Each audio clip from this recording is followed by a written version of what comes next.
Bună ziua, dragilor, și bine v-am regăsit! În această etalare vom vedea ce urmează între voi și persoana voastră iubită și vom avea această etalare pe variante. Așadar, am să vă rog să alegeți o variantă. Avem varianta numărul 1 și varianta numărul 2.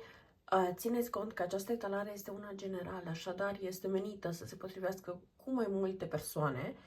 Desigur că ea nu poate fi considerată chiar o etalare personală, cu toate că mă aștept să fie destule persoane pentru care să se potrivească extrem de bine.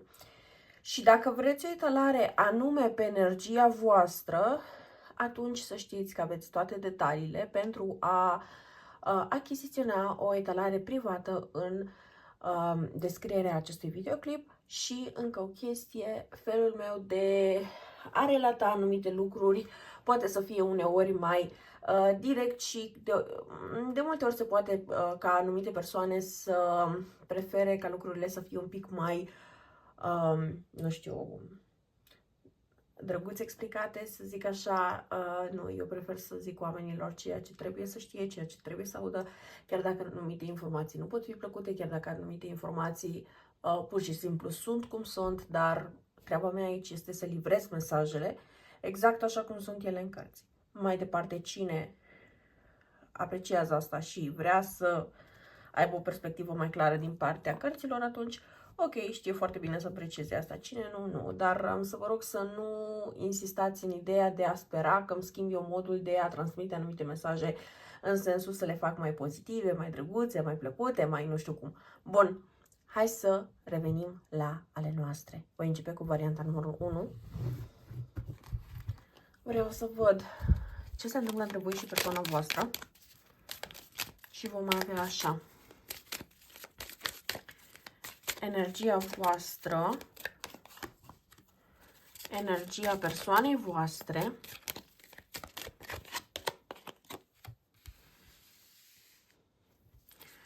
și ce se întâmplă de fapt între voi.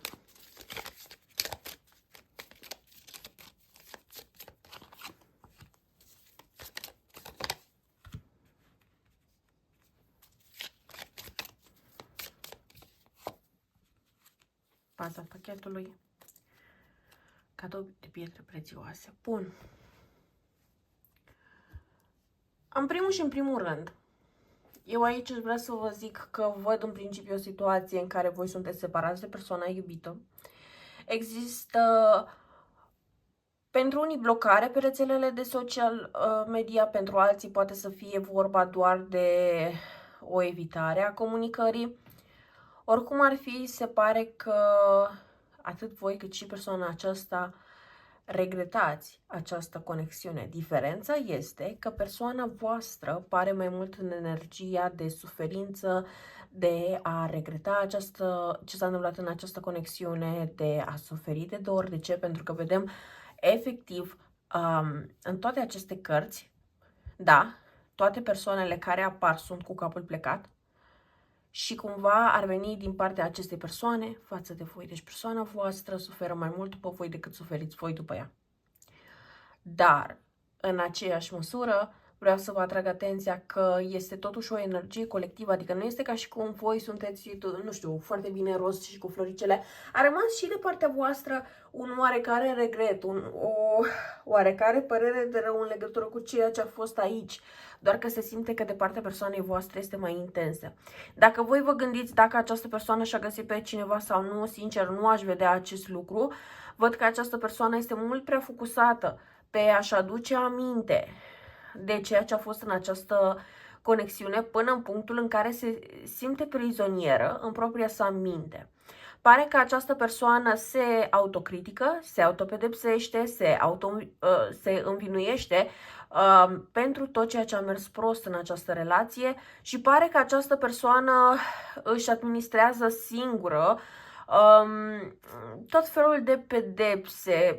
Nu pot să-mi dau seama exact despre ce este vorba aici, dar pot să consider că această persoană are o tendință de a fi chiar autodistructivă cu ea și că suferă destul de mult. Atenție foarte mare, pentru că anumite persoane aici pot să aibă probleme de sănătate și să nu se trateze, alte persoane pot să recurgă la alcool, alte persoane pot să recurgă la alte obiceiuri nesănătoase, dar se simte ca și cum această persoană este neliniștită, are o stare de nervozitate, are o stare de agitație și nu reușește să-și găsească pacea, liniștea, ritmul în propria viață de când voi nu mai sunteți în ea. Ca și inițiale, aici avem inițialele P, F și C.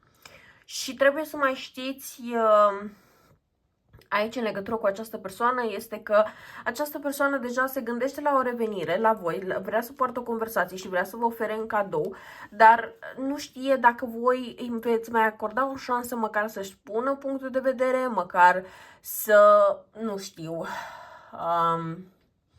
îndrepte cât de cât situația. Persoana asta efectiv vă simte dorul foarte, foarte mult. Este dor de perioadele în care era alături de voi, pentru că alături de voi se simțea foarte fericită, se simțea foarte primită, foarte iubită această persoană și acum nu se mai simte așa și nu mai este nimeni care să-i ofere această energie și atunci această persoană de vrut înapoi vă vrea. Ce mă interesează pe mine însă este dacă această persoană este dispusă să facă o schimbare pentru voi. Le vom lăsa așa și vom vedea. Este dispusă această persoană să se schimbe pentru voi. Mesagerul, fidelitate, și, comerciant și fată tânără. A zice că această persoană totuși nu este foarte dispusă să schimbe modul său de a acționa față de voi. Cred că cel mai bun mod de a comunica, de a vă înțelege cu această persoană este mai degrabă să găsiți un mod de a negocia și nu neapărat atât de mult merge doar pe empatie, doar pe drag, doar pe țin la tine, așa că voi lăsa de la mine. Nu, aici este vorba de o persoană cu care trebuie să vă comportați ca și cum ați avea o afacere, nu neapărat o relație. Este o persoană cu o abordare extrem de practică și nu este o persoană care se raportează atât de mult la sentiment, cu toate că se vede din cărți că această persoană suferă. Dar, practic, această persoană poate să continue să se comporte așa, poate să continue cu obiceiurile sale, dar nu o să cedeze doar de dragul de a ceda. Trebuie să știți de asemenea că această persoană vă vrea înapoi și vă va face un mesaj și vă puteți aștepta, să zicem, în jur de, nu știu, pentru unii data de 11, pentru alții poate să fie 11 zile probabil din momentul în care vedeți această etalare, dar nu durează foarte mult și această persoană vă va contacta din nou în speranța de a reveni împreună. Doar că vreau să vă atrag atenția încă o dată de faptul că această persoană de schimbat nu se schimbă, doar vrea să se asigure că reveniți la aceasta, da? Atâta tot, nu vrea altceva. Bun. Deci nici nu vrea să vă piardă, nici nu vrea să se schimbe.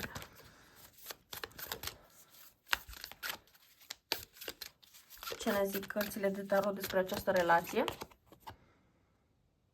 Este foarte greu să mai ajungeți la un consens. Este foarte greu ca din punctul acesta voi să ajungeți la o relație sănătoasă, pentru că atât voi cât și persoana voastră ați fost foarte răniți și trebuie să acceptați că aici sunt necesare foarte, foarte multe schimbări. Și problema nu este că sunt necesare anumite schimbări. Problema este că persoana voastră este foarte mult contra ideii de a se schimba ea. Da? Deci atenție foarte mare, aveți de-a face cu o persoană care tot timpul gândește pentru avantajul său, tot timpul gândește cum să fie doar ei bine, tot timpul se gândește doar pentru sine și iarăși sunt cărțile din partea persoanei voastre. Astea sunt două cărți care privesc foarte puternic egoismul și intențiile unei persoane față de altcineva, în cazul ăsta față de voi. Dar vreau să vă atrag atenția asupra faptului că această persoană își urmărește doar propriile sale interese. Aici pe mine nu m-ar mira dacă o mare parte din cei care ați ales această variantă puteți avea de-a face cu persoane care manifestă foarte puternice tendințe de narcisism.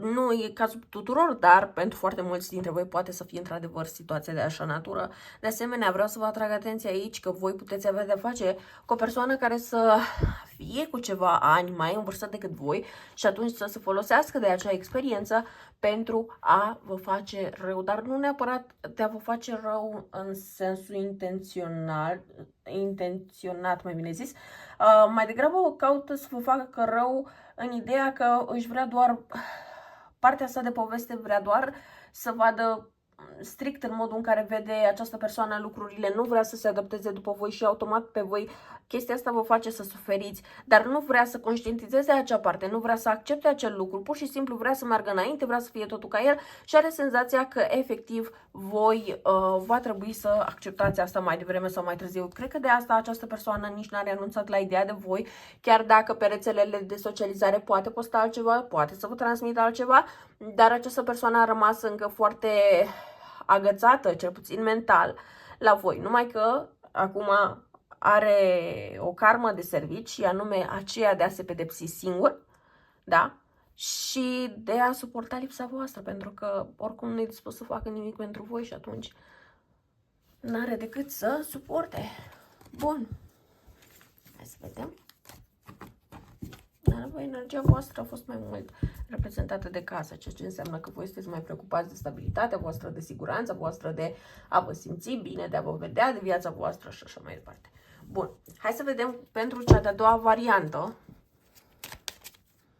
care este situația voastră, persoana voastră și vreau să văd așa. Energia voastră, energia acestei persoane. Asta e ciudat. Ok.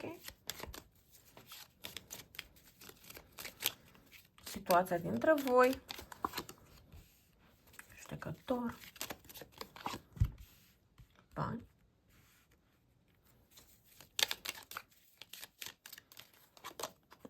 Inamic. Auci.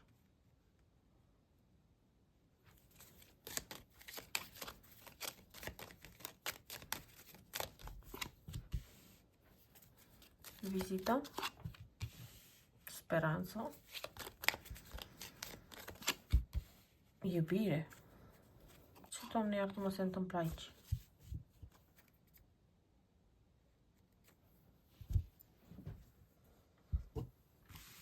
Bun.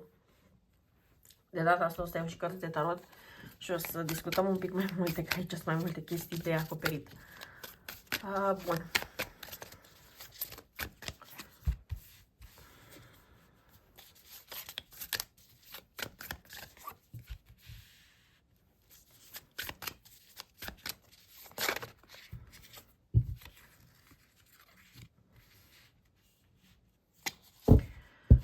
Baza pachetului, diavol. Mamă. Bun. În primul și în primul rând. Aici nimeni nu-i perfect, nimeni nu-i inocent, nimeni nu-i victimă. Ok? De ce zic asta? Pentru că, în primul rând, cartea voastră este aceea de falsitate. Ceea ce înseamnă că voi sunteți foarte conștienți de anumite greșeli, anumite gafe, anumite minciuni și anumite greșeli pe care le-ați făcut și care au dus la această situație. Și, pe de o parte, este bine că sunteți conștienți de asta. Pe de alta, nu văd neapărat un regret din partea voastră. Bun, ideea este că pentru unii dintre voi poate să se refere pur și simplu la faptul că, nu știu, postați altfel decât vă simțiți, lucruri de natura asta. În fine, vom trece peste asta și vom ajunge la relația în sine. Ei bine, aici consider că voi sunteți într-o fază de certuri, dispute, pentru unii dintre voi poate să fie încă o fază de divorț, prin care treceți și nu s-a făcut partajul, dar se simte că voi și această persoană încă mai aveți multe lucruri de împărțit sau lucrurile unuia a rămas la celălalt sau ceva de această natură, dar atenție foarte mare pentru că multe probleme în această conexiune au pornit și încă mai sunt legate de tot ceea ce înseamnă bunuri materiale și bani. Aici consider că nu s-a făcut o împărțire corectă a investiției de energie, de bani, de tot ce vreți voi. Și atunci este clar că aici a rămas foarte multă amărăciune, atât de partea voastră, dar și de partea persoanei voastre. Persoana voastră vă simte dorul, vă simte lipsa, dar caută să se focuseze acum pe ce poate obține cel mai mult. Și cu toate că nimeni nu-i perfect și nimeni nu-i nevinovat aici, aș vrea să vă atrag atenția asupra faptului că trebuie să aveți foarte mare grijă, mai ales cei care sunteți în procese, ce fel de dovezi aduce această persoană, pentru că aici s-ar putea să fie vorba de niște, hai să zicem, mărturii, dovezi sau ceva de această natură care pe voi vă fac să picați într-o lumină proastă și să pierdeți mai mult decât ar trebui. De asemenea, pentru cei care nu sunt implicați în astfel de situații, atenție foarte mare, pentru că această persoană are intenția să se răzbune.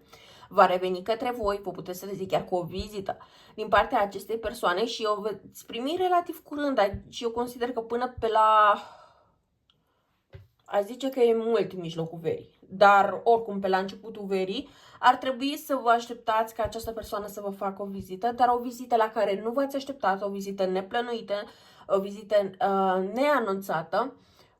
Și voi veți avea tendința să interpretați ca și cum persoana asta vine, că vrea să fie înapoi, pentru că a înțeles ceva din toată situația asta. Nu a înțeles absolut nimic.